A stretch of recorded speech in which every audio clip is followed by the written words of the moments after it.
La guerre froide, c'est le refus des deux superpuissances de s'affronter en direct pour éviter toute escalade atomique. Mais sous les radars, c'est aussi l'expansion constante de l'URSS qui cherche notamment à conquérir les anciennes colonies françaises, britanniques et portugaises.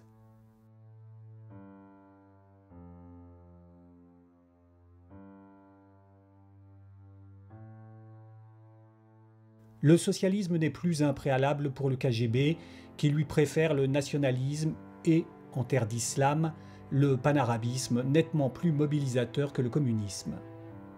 20 pays d'Afrique et du Moyen-Orient tombent ainsi dans son escarcelle en 20 ans, sans compter les échecs. La vieille idée du djihad anti-occidental de von Oppenheim et von Leers a repris du service, les anciens islamistes du Drive B, comme Fritz von Groba, ayant vendu leurs contacts et leur expertise à Moscou. À la conférence des non-alignés de Bandung, 7 Allemands, ex-cadres nazis, conseillaient les pays arabes pour le compte du KGB. Ils y avaient retrouvé le grand moufti Al-Husseini, promu représentant du Yémen, passé dans le camp soviétique cette année-là. Exception, Otto von Hentig confirmait la règle. Cet ancien du Drive B, anti-nazi notoire, conseillait l'Arabie saoudite qui avait mené la fronde anti-soviétique à Bandung.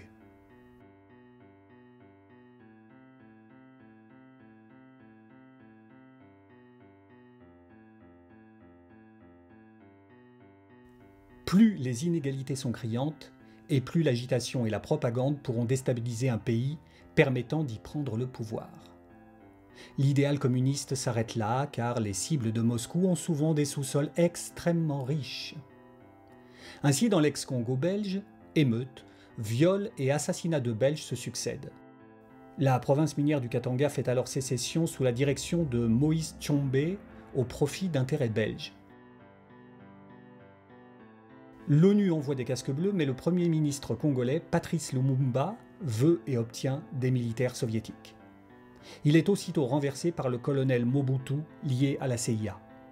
Lumumba est livré au Katangais de Tshombe qui l'assassine après 2 jours de torture en présence d'officiers belges. La propagande soviétique l'érige en héros du tiers-monde et rebaptise Patrice Lumumba l'université du KGB à Moscou.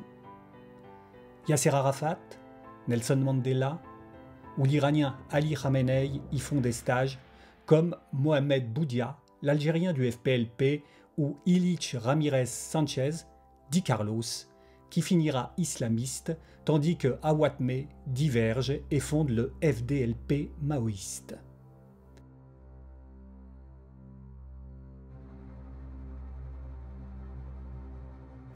Coachée par les anciens de tapis rouge, formés déjà à Moscou, l'Algérie devient l'épicentre de la révolution mondiale. Sous l'œil intéressé du conseiller sécurité du président Ben Bella, l'allemand de la CIA Paul Dikopf, qui reçoit Mehdi Ben Barka, Che Guevara, Amilcar Cabral ou même Malcolm X. Après l'éviction de Ben Bella, Boumedienne dispute à Nasser le titre de meilleur allié arabe de Moscou. L'avion détourné de Moïse Tshombe, l'assassin de Lumumba, atterrit en Algérie. Bien que devenu entre-temps Premier ministre du Congo, Tshombe mourra lentement dans son cachot d'Alger.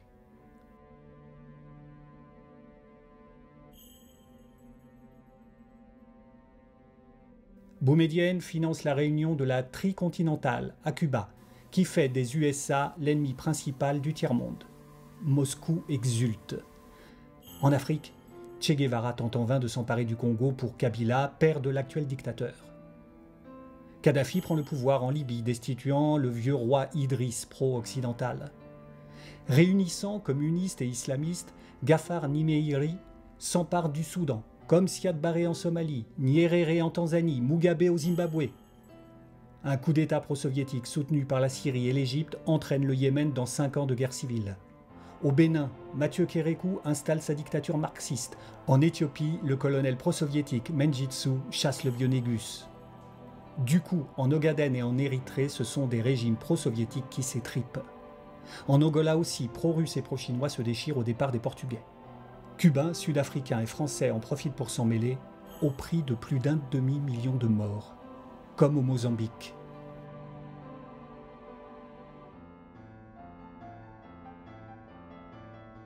Yevgeny Primakov, arabophone, officiellement correspondant de la Pravda au Caire, est la cheville ouvrière du succès russe dans le monde musulman. Cadre du KGB, il utilise Israël comme ciment de la haine anti-occidentale, tout en essayant d'éviter les vraies guerres qui risqueraient d'entraîner les deux super grands.